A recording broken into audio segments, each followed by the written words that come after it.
Warning: Jason's Talking Time contains some content that may be unsuitable for people under the age of 18 or people who are easily offended by the slightest innuendo. Listener discretion is advised. However, if you tune in anyway and get offended, please do not send any letters.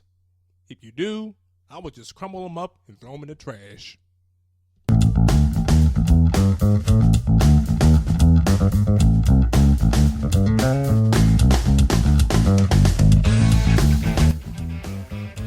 This is Jason's Talking Time with Jason Kitt. Hello, ladies and gentlemen. This is Jason Kitt, and you're tuning into another edition of Jason's Talking Time, which is brought to you by the generous donations given to us by our supporters on GoFundMe.com. And if you would like to be one of the people who make a donation, please visit GoFundMe.com/Jason's Podcast Show. We will have several different tiers of donations that you can give. You can pick the one that is the most convenient for you, and there will be a nice nifty reward in return. This show is dedicated to another fallen victim this year. That victim is Nicki Minaj and her rap career. It is done. Finished. Finito. Kaput. Stick a fork in it. Round of applause. It is over and done. Then she took a hatchet, chopped it into millions of pieces, took it into the kitchen, skinned it, skewered it, barbecued it, ate it up, threw away the bones, and flushed the parts that were unedible down the toilet. Finished. She's done. Now I'm looking forward to her appearance on TV1's Unsung. And I would not be surprised if they show it next season, because that's how bad this whole situation is. We haven't heard from Nicki Minaj since the track came out. She's probably somewhere crying her eyes out, probably hiding in that same crevice that Richard Simmons been hiding at for the past 3 years. They're probably just hanging out there together, just talking about how destroyed their careers are, just how shamed they are, and how they can never show their faces in public again. I mean, don't be surprised if you see a lady with a tight figure at the grocery store wearing a paper bag over her head. If you see little streaks of pink hair sticking out of the bags, it's probably Nicki Minaj. But for those of y'all who are not in the know, this whole beef with Remy Ma and Nicki Minaj has been going on for the past 10 years. It was only put into hibernation when Remy Ma went to prison. But then she got out of prison, and by the time Remy Ma got out of jail, Nicki Minaj was all that in the bag of Fritos. I mean, she had hit records. She was doing songs with Lil Wayne and Drake and Ariana Grande, which is a pretty great song, Bang Bang and Side to Side. I like those songs. But, you know, Nicki Minaj just can't stay out of trouble. She's always starting shit with people who she don't need to be starting shit with people. And she just keeps stirring up mess. All right, there's actually a website. There's actually a news story from People magazine with a list of all the people that Nicki Minaj has dissed over the years. Of course, Taylor Swift is on the list, but she has also dissed Miley Cyrus. And then she dissed on Farrah Abraham, saying that Farrah was a C-word to her mother. And then Lil' Kim, she dissed on Lil' Kim. And Demi Lovato, what did Demi Lovato ever do to you? Demi's been through enough. Leave her alone. This is a year-old article. This is from May of 2016. Who knows how many people she has dissed since then? Hell, she's probably even dissed me. I mean, I call Nicki Minaj a spoon. Just a great, big, old chef spoon, always trying to jump into people's pots and stir up mess for no apparent reason other than just to stir up mess. This is even worse. She's even worse than Soulja Boy and Chris Brown. At least their beef had some substance, but Nicki Minaj just starts beef just as a hobby. This is just something that she does just for sport. And now it looks as though the chickens have finally come home to roost.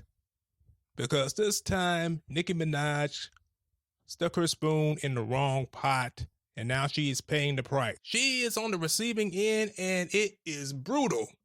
I mean, just plain brutal. This is a 7-minute song.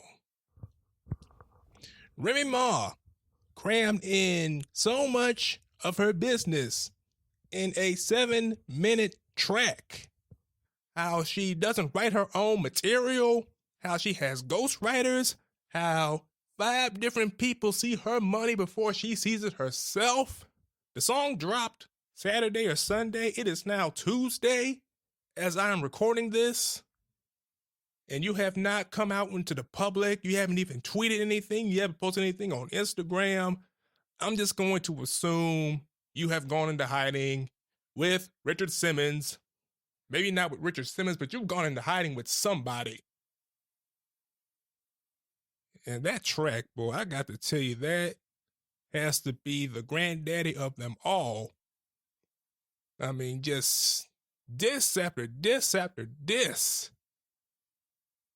Who knew Nicki Minaj had that many skeletons in her closet? I had no idea that her older brother was a pedophile.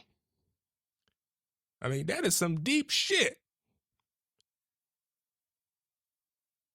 And I had no idea that she and Trey Songz had a fling together. Of course, Trey Songz has denied the whole thing. Of course, he's going to deny it now.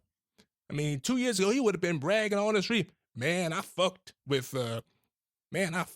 Minaj. I fucked Nicki Minaj. Man, I got some pussy from Nicki Minaj, and it was the best pussy I ever got in my life. Those days are done.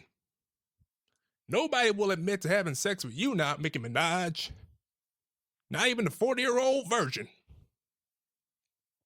I mean, if Nicki Minaj was the only person that a man had sex with at this point, they will now retroactively consider themselves to be a virgin now because they don't want to be associated with you, period. I mean, Drake can't help you, Lil Wayne can't help you, Safari can't help you, Ariana Grande can't help you, Just J can't help you, nobody can help you. You are royally fucked. This is pretty much, I can't really say that she doesn't deserve this whole thing because she's the one that started it off in the first place. She just couldn't leave well enough alone. Just had to go stir up some mess, and now look where it got you. Look where you are now. Hope you're satisfied, Nicki Minaj. I hope you're satisfied. I mean, if you got that out the way, we're going to move on to some other topics that occurred over the weekend. Of course, you all know that the Academy Awards took place this past Sunday. And this has to have been the most diverse Academy Awards on record. I mean, you have 4 African Americans nominated in all of the major acting categories, with half of them winning. You had Moonlight win Best Picture. You had a Muslim man win the Oscar for the first time, and I was really shocked to hear that. I mean, I thought there had been plenty of Muslim. I thought Omar Sharif was the first one, but then I must be mistaken.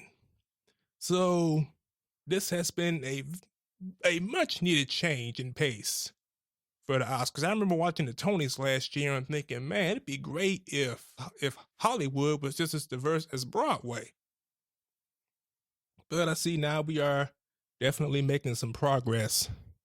And of course, who can forget that little snafu that took place when they announced Best Picture, La La Land?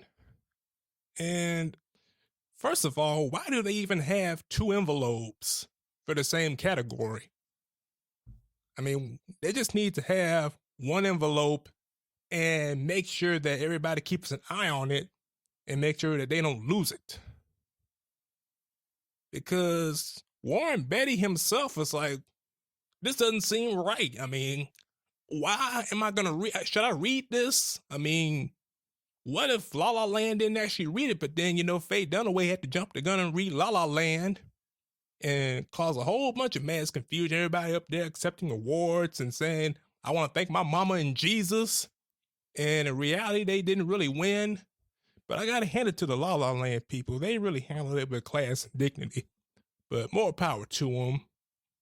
And definitely more power to all of the great films and the winners that won on the show. And I really can't give you an opinion on the films that were nominated because the only ones that I saw were Moana.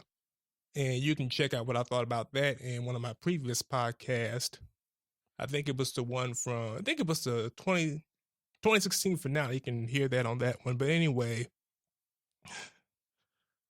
I was really hoping to get to the theaters to see some of these films, especially Fences, because I am a huge fan of the late August Wilson. I love his plays and I love his Pittsburgh cycle and his way of connecting them all together. However, I just never found the time to go see the movies. It's like I don't want to go by myself, and I'm always busy at work and working on the show and everything. So, but hey, it'll be out on DVD next month. I'll check it out then, and I definitely got to check out Moonlight now that it's won. And I imagine La La Land is pretty overrated anyway, so probably for the best they didn't win Best Picture, to be honest. But that's one man's opinion. Alrighty, we done talked long enough. I done kept you long enough. We're gonna wrap this week's show up, and we will be back next week, of course. And in the meantime, you can follow the show on Twitter and Instagram. And also, I also have a way for you to get $50 in Lyft credit for those who follow Jason's Talking Time on Twitter and Instagram. And I will post a promo code on how you can do all that.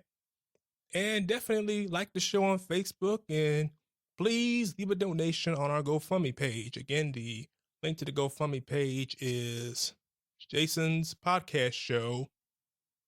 GoFundMe.com/Jason's Podcast Show. This is Jason Kitt signing off. Have a good night.